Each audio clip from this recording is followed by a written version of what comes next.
Allez, la parole est à monsieur le questeur Capo-Canellas. Merci Monsieur le Président. Je ne vais pas essayer de pas allonger trop les débats, mais je voulais donner un éclairage. Vous savez qu'on aborde plusieurs articles et j'ai envie de dire qu'on est échappé au pire. Philippe Folliot l'a rappelé, c'est un secteur d'excellence pour la France. C'est un secteur qui permet de voyager, découvrir le monde, qui permet la connectivité de nos territoires qui sont quelquefois enclavés et pour lesquels avoir une liaison avec Paris est un élément essentiel et majeur.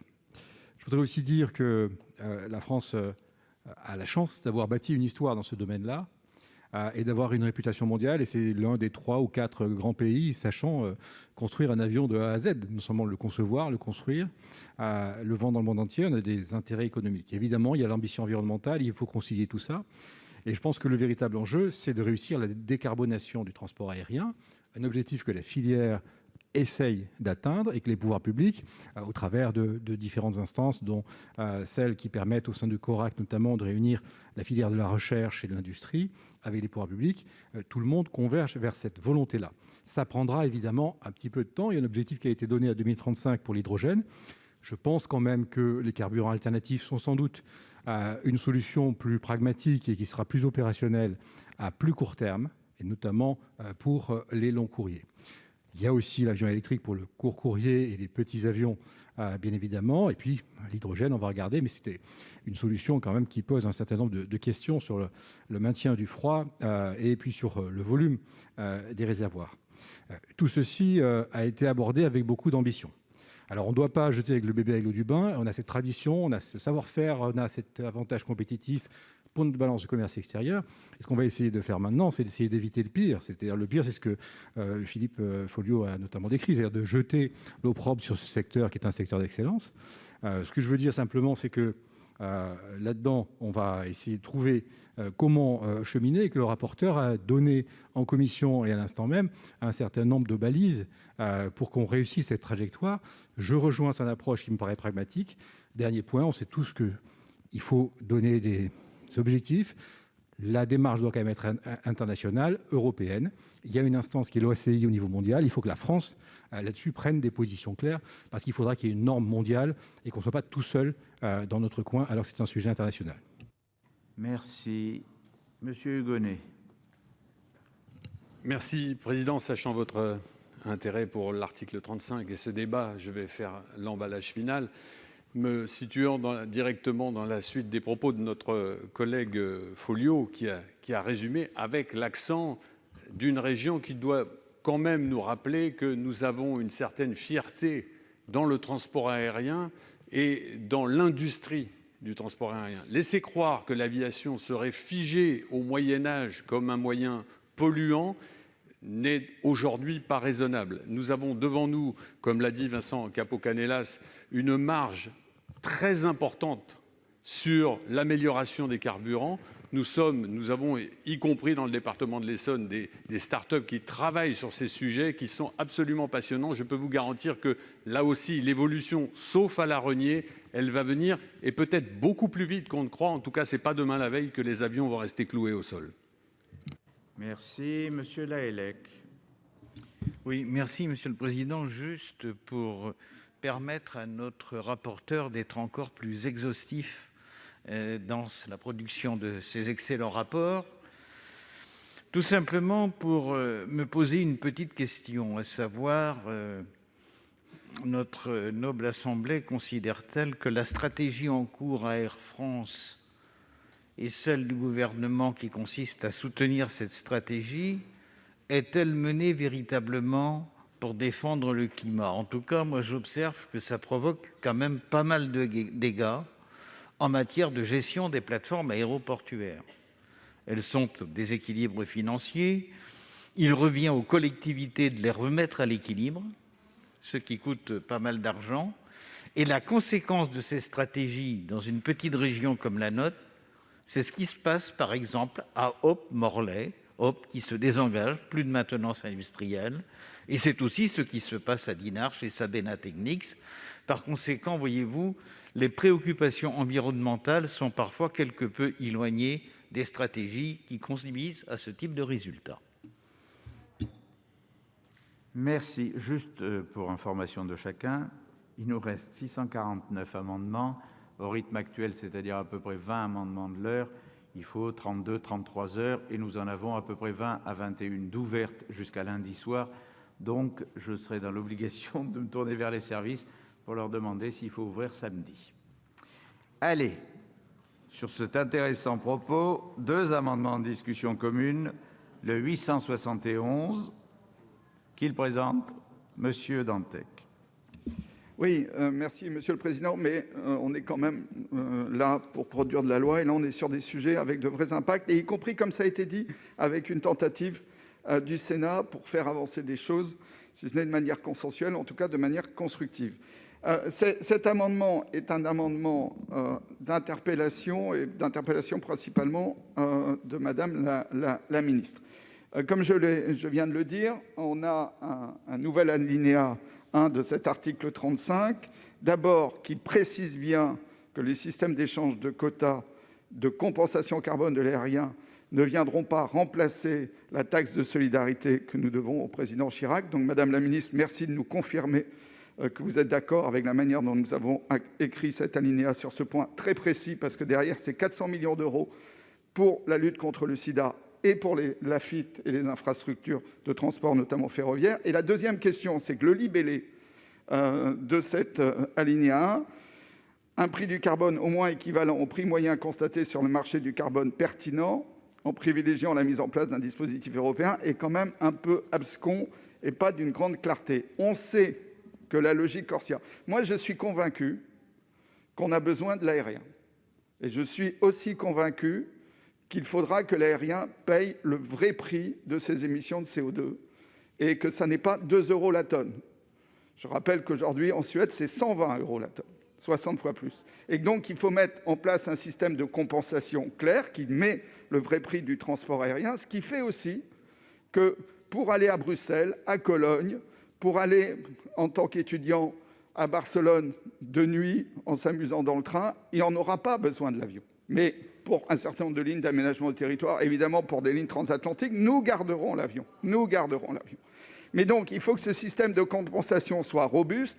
On sait que derrière Corsia, aujourd'hui, il y a un certain nombre de projets de compensation peu robustes, avec peu de valeur ajoutée, mais avec de la tonne CO2 qui sort sur le marché international à 2, 3, 4 € la tonne. Et là, à partir de là, si on a une compensation aussi faible, d'abord, il n'y aura aucun signal prix. Et en fait, dans ce cas-là, la compensation ne jouera pas son rôle, y compris d'impact environnemental. Donc merci, Madame la Ministre, de vos précisions sur ces 2 questions précises. Le 1687, qui le présente, Monsieur Devinaz. Oui, merci Monsieur le Président. Un amendement qui est porté par notre collègue Lurel. Afin de favoriser de manière efficace la réduction des gaz à effet de serre, cet article fixe un objectif d'un prix carbone suffisant dont le secteur aérien devra s'acquitter à partir de 2025. Cet objectif devrait se traduire par un renchérissement structurel des coûts des transports aériens, afin d'éviter que ce surenrichissement du coût des transports ne pénalise trop fortement les populations les plus modestes, et en particulier les personnes à faibles ressources, qui sont plus nombreuses en outre-mer qu'en France hexagonale. Il est également nécessaire de protéger les étudiants de ces territoires pour qui l'avion est l'unique moyen de transport reliant leur propre territoire avec l'Hexagone.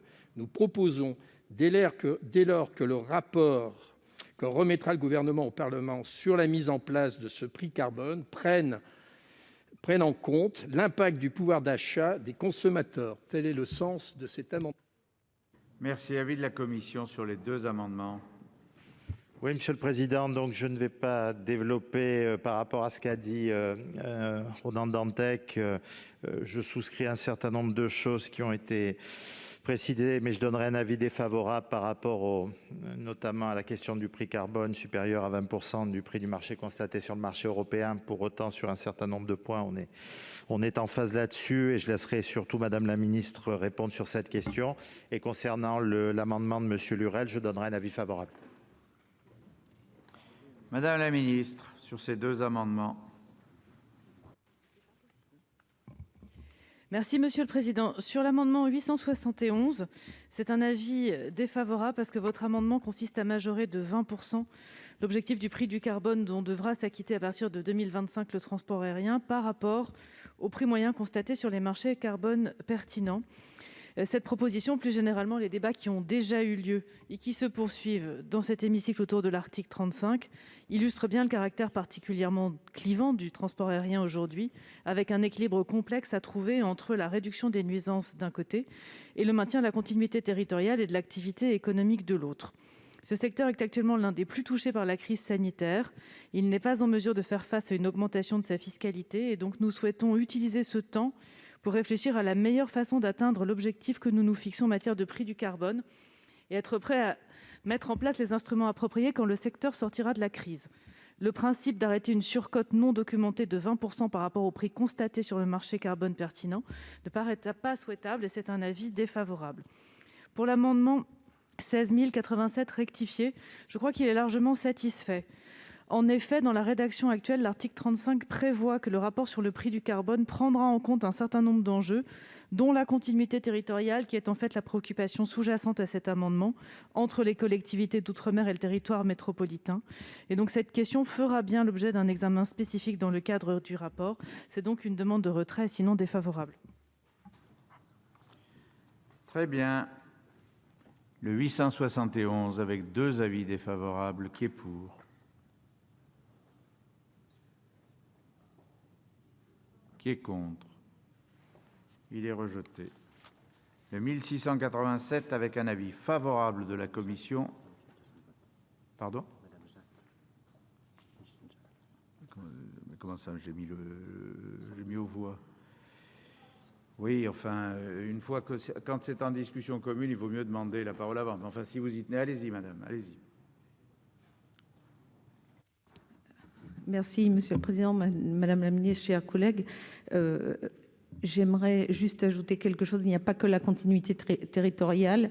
Le territoire français ne se limite pas qu'à l'Hexagone. Et vous avez des territoires, notamment la Polynésie ainsi que les Antilles, où vous avez des chapelets d'îles, avec des îles qui n'ont pas forcément toutes les infrastructures, notamment en matière de santé. Et les gens sont obligés de prendre l'avion pour partir se faire soigner dans les îles voisines. Donc, je pense qu'il n'y a pas que les personnes qui ont les moyens qui peuvent se faire soigner.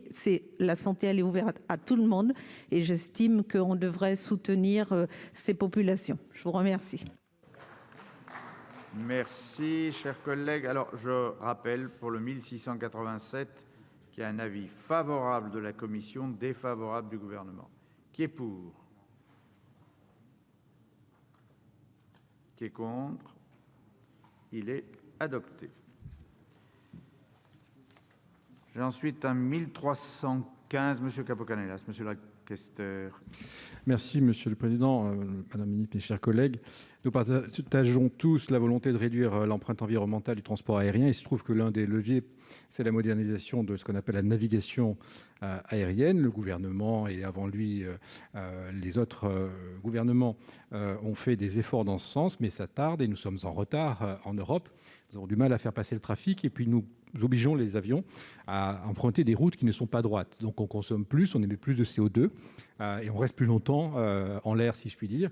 Voilà, donc tout ceci a été chiffré et on estime qu'on peut réduire d'à peu près 10% les émissions de gaz à effet de serre en allant au bout de cette modernisation.